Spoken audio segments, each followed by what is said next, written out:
This is a 2003 Toyota Highlander, and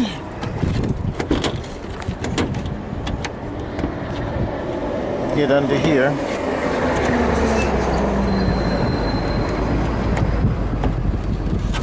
So I can get under the hood.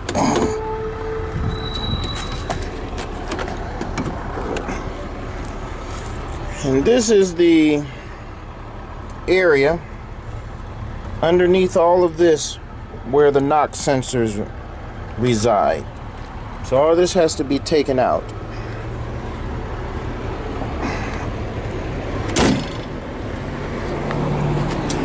These are what the knock sensors look like.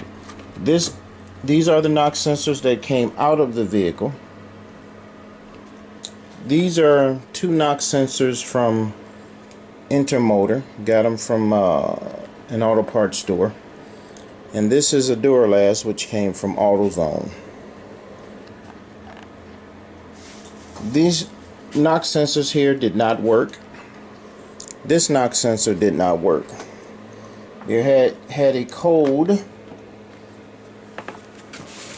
What was the code? P0330, knock sensor circuit bank 2. Okay, so what we did, we took the intake apart, put these two in first. When we put these two in, took it for a ride, knock sensor code came back, but it came back for a different bank. So we took the intake apart, and this happened right away too. So we took the intake apart, and the bank that came on, we took one of these out and put the Duralast in. And what ended up happening,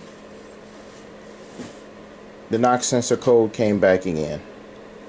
So what we did was simply buy knock sensors from the dealer. It was over $200 a piece, and that was the end. You didn't have to worry about anything else.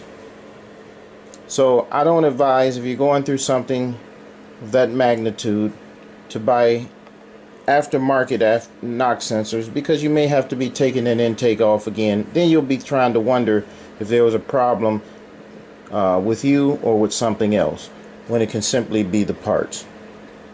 Okay, so I recommend using the original equipment when you're doing a job like that. These sensors are going right back to the parts store, and I will not use these aftermarket ones again.